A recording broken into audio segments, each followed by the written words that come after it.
A few days ago, I submitted 2 nightmarish accounts from my childhood. Perhaps you best read them to truly comprehend what has befallen me. I had been compelled to silence, gripped by the irrational fear that somehow, even after all of these years, should I speak of it, that those things would seek me out and once again wreak havoc on my life. In the name of science and reason, I confronted those fears and set out to vanquish those tormented memories once and for all by sharing them with others, exposing them for what I believed they were: the delusions of a troubled child. I have held on to my skepticism and rationality for dear life. I have allowed them to define me, but this morning I was presented with verifiable, physical evidence. Evidence of what I do not know, but it cannot be ignored, and it seems strange to me that the last few days have been so tainted by apprehension and misfortune after finally breaking my silence that I can no longer rely upon entirely conventional explanations. In the wake of sharing those traumatic experiences I had as a child, I have been plagued by an overwhelming sense of unease. Initially, I attributed this to the fear I had experienced in simply recounting and reliving those terrible events in my mind. But as the days passed, it felt like so much more. A feeling of impending doom consumed my every thought. While sleep came to me, rest did not. Each morning I awoke, my nerves on edge, as if deprived of sleep for an age. Nothing overtly frightening happened during the first few nights. No visitation, no unwelcome bedfellows, no wheezing breaths reaching out from deep within my bedroom walls. But I had that distantly familiar feeling of not being alone. Do not misunderstand, I did not sense someone in the room with me. I did not hear, smell, or feel anything remotely supernatural, but throughout my days and nights I have sensed something subtle, almost on the periphery of my awareness.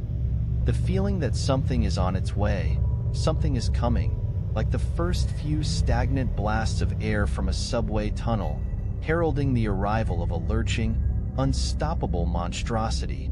Surprising, yet expected.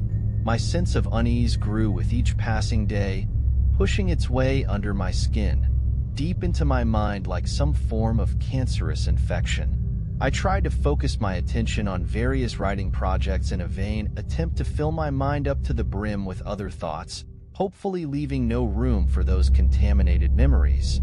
But those thoughts came to me nonetheless. My anxiety gained momentum until I could think of nothing else. I had to do something. I had studied psychology for years at university. With this, I knew that anxiety is often the result of a loss of control, and that one of the most effective ways to combat it is to empower oneself. This is what I intended to do. Call it foolhardy, but I was going to go back to that place, that house where those terrible events took place.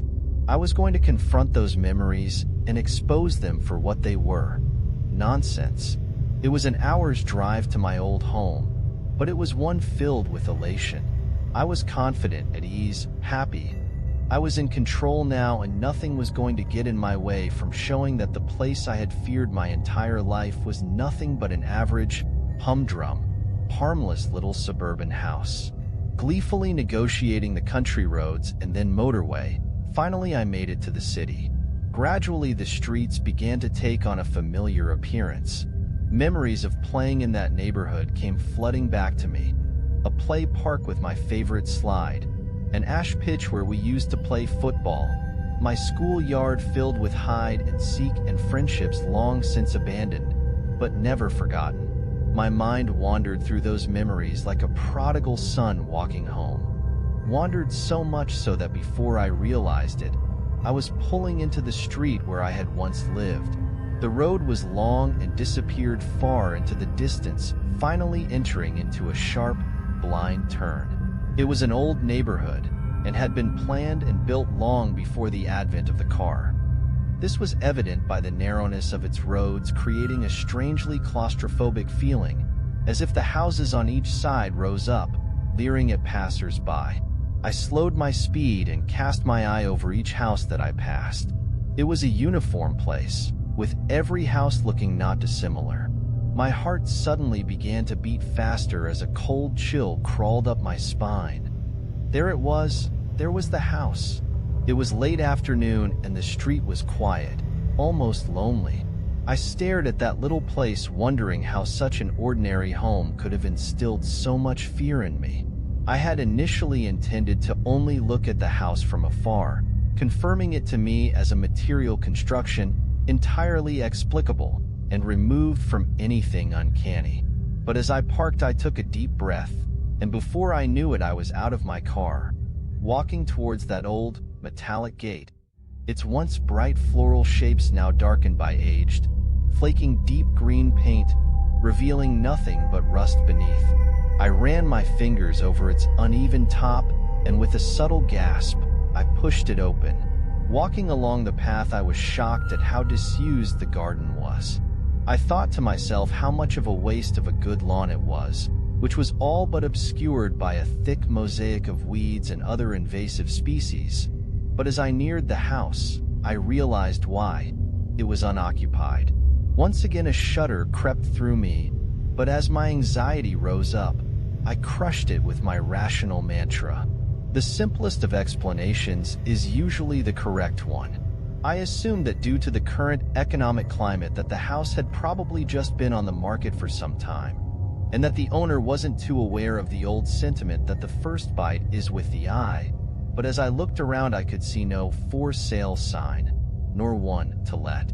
It genuinely seemed as though this house had been forgotten, abandoned, and left to rot. The windows at the front of the house were filthy and, as such, almost impossible to see through. But as I wandered around to the back of the building, I could see more clearly inside. I would have imagined that a house such as this one would be empty, but on the contrary, it was entirely occupied by the trappings of a modern life. I could see a television sitting in the living room corner, a coffee table with magazines strewn across it, various pieces of furniture sitting as if ready to be used, and a couple of coffee cups sitting on the windowsill still full, covered in mold. I would have thought the house was lived in if it was not for a thick layer of dust lying over everything, accompanied by the occasional spider's web. It seemed as though the most recent occupants had left in a hurry and never returned. Clambering through a sea of waist-high grass and bushes, I eventually arrived at that innocuous little window at the back of the house. The very sight of it frightened me, but this was mere memory and not the strange feeling of being watched from within as I had experienced as a child. Peering in, the room looked eerily familiar. I suppose there is little that can be done with a room so small, so oddly narrow, but through the dirt-covered glass the room looked almost unchanged from when I had slept in it. A bed, a set of drawers, and what looked like an assortment of toys on the floor. A profound sense of anger washed over me momentarily, but I shook it quickly from my mind. The room was clearly that of a child's, and the thought of that thing harming another innocent filled me with contempt for such a thought, and within me swelled the desire to protect any child from such an abomination. As I gazed at that wall, of which a bed lay alongside it, the hairs on the back of my neck stood up. For a moment, and it was for only the slightest, I thought I saw the blanket on top of the bed move. More than that, through that window pane I could have sworn I heard a wheezing gasp. Closing my eyes tightly, I repeated another scientific mantra. Science does not owe its debts to imagination. Opening my eyes, I saw nothing but an empty bedroom. No foul spirits, no unearthly things. Just a room, no more, no less. I breathed a sigh of relief as if that all was well with world for the first time in many days. You may think that it was wishful thinking, but I genuinely felt that I had shown myself that there was nothing to be scared of, other than my overactive imagination. It was starting to get dark, and I wanted to be home before the night. Filled with confidence now that my anxieties were behind me, there was one last thing I needed to do. When we had left that house, we did so in a hurry.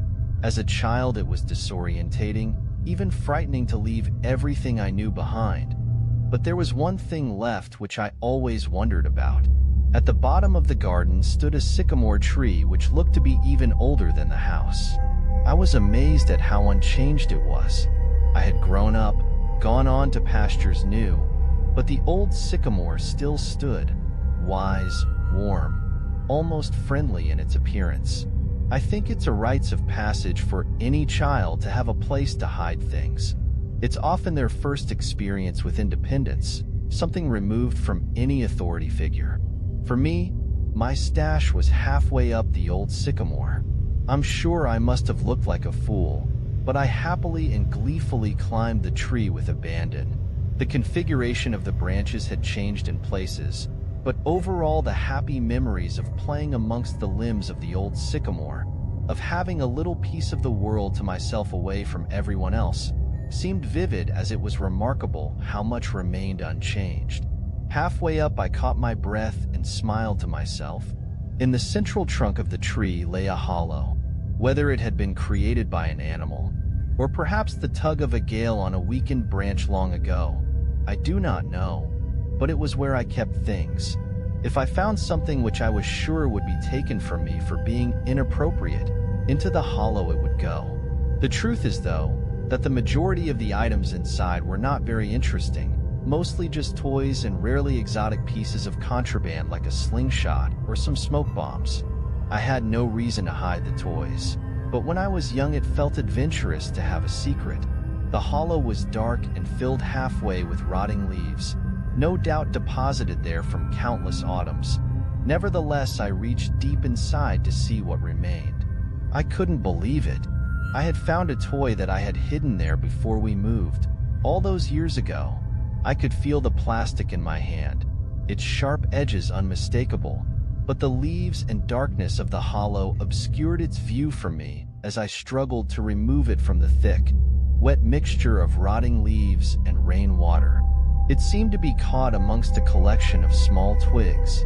The reason I was so excited was that I knew when we moved that I had left one of my favorite toys behind, a small plastic First World War British soldier. It may not sound like much, but I had grown up on my family's stories of my grandfather's adventures during both wars, and while he had passed away before I was born, I would often act out exaggerated versions of the stories with this small soldier in the role of the hero, my intrepid grandfather. At the time, I thought a hollow the perfect hiding place for a soldier. My delight, however, quickly turned to horror. I felt sick to my stomach, for as I pulled the soldier out, I realized it was not my toy, but something else entirely. Stuffed into the back of the hollow amongst the sludge, and now in my hand, was the skeletal remains of a small animal. The bones crunched together in my grip as the few small flakes of hair and flesh left on it putrefied between my fingers. I almost lost my balance as the rotten and potent smell of death escaped through my moist grasp, invading my senses. I climbed back down carefully, dejected. There was nothing else in the hollow. My toy was gone, probably taken by another child during the subsequent years. What remained of the poor animal, I buried under some loose earth in the garden. I left that place immediately. Despite my unfortunate encounter in the hollow, I still felt empowered. That I had actually plucked up the courage to revisit that place, to see how ordinary it really was, made me feel in control once more of my faculties. I did not at that time require anything other than a conventional explanation. I said goodbye to the old neighborhood, to that bad memory once and for all, and began to make my way home. By the time I had driven onto the motorway, something had begun to filter through from the back of my subconscious. At first I disregarded it, dismissing it as my imagination. But as the sun shone its last and dipped below the horizon, I sensed the growing of a compulsion in me, an idea which seemed to have been born and nurtured for no good reason. No rationale, no sound causal footing, but one which had to be followed at all cost. I must get home. I increased my speed, zipping sporadically between the slower cars on the motorway, looking in the rear-view mirror, keeping an eye on what might be following. I had to get home. Again, I drove faster, constantly looking behind as if racing some unseen pursuer. 70, 80, 100 miles per hour. I tore along the road. I beeped, I yelled, the sweat lashed off of me. What was happening to me? Please, just let me go home. White-knuckled, I finally made it off of the motorway and onto the country roads which would lead directly to my town. The roads were narrow and wound around the now bleak and ominous countryside. Darkness seemed to blanket the road in front of me. I turned my full beam on and breathed a sigh of relief to see a bright light again, even if artificial. The manic anxiety which had seemed to grip me on the motorway appeared to have diminished, however. I still glared into the rear-view mirror more often than I should have, just to make sure that there was nothing following me. What a ridiculous thought, to think of something chasing my car, to put myself and others in danger by speeding down a busy motorway. Madness. Still, madness or not, I had felt compelled to get away as quickly as possible, and even though I had managed to collect my nerves, the loneliness of the road I was on fueled my yearning for my own town, my own street, my own bed. Nervously, I traversed the web-like winding roads which seared through the countryside, feeling relieved at the first sign of a lamp post, of civilization, and of the boundaries of my town. I pulled up outside of my house, switching the engine off, and sat for a moment in silence. I had to stop all of this nonsense. Things coming out of walls, watchers smothering me at night, looking into someone's window like a prowler. All of this was lunacy. Tomorrow, I would start afresh. No more writing about my childhood experiences, no more reliving of dread-filled nights. Just getting back to normal, carrying out my work, spending time with my girlfriend, and most of all reaffirming my belief, faith, and confidence in science and rationality. Then the thing in the back seat leaned over, grabbed me by the shoulder and breathed a foul, rancid breath from deep inside its lungs down the back of my neck. I scrambled for the door, my arms flailing around looking for the lock. Fear possessed me, shook me. A fear I remembered all too well, a fear from all those years ago, lying awake at night in that sickening room. The inside of the car had grown much colder, but that was nothing compared to the icy fingers burrowing into my shoulder. I honestly thought I was going to die, that this thing would finally get its way after all this time. The door handle popped in my panicked grip, and I fell out of the driver's seat onto the pavement. For the briefest of moments, I thought I caught a glimpse of something in the back seat. Vague, the form of an old man, yet twisted and distorted, grinning from ear to ear. Luckily, there was no one around, as had there been I would have appeared a mad fool, for the car was empty. I grabbed the keys from the ignition and booted the door shut with my foot, locking it for the night. I staggered down the path and into my house. I'm not going to lie to you, but I drank myself to sleep last night. You may recall that I said I had evidence, actual physical evidence of something unnatural. You might be wondering what that evidence is. Well, I could say that it was the marks on my shoulder that made me shudder with fear. Or I could tell you that my bedroom window lying prized open this morning by what looked like claw marks has left me dreading tonight or any other. But no, none of that scared me as much as what I saw today upon waking. Sometimes the most frightening of messages are the most simple, for lying on my chest as I awoke this morning was a toy soldier, the soldier I had hidden in that hollow all those years ago, returned to me as an adult, bitten in half,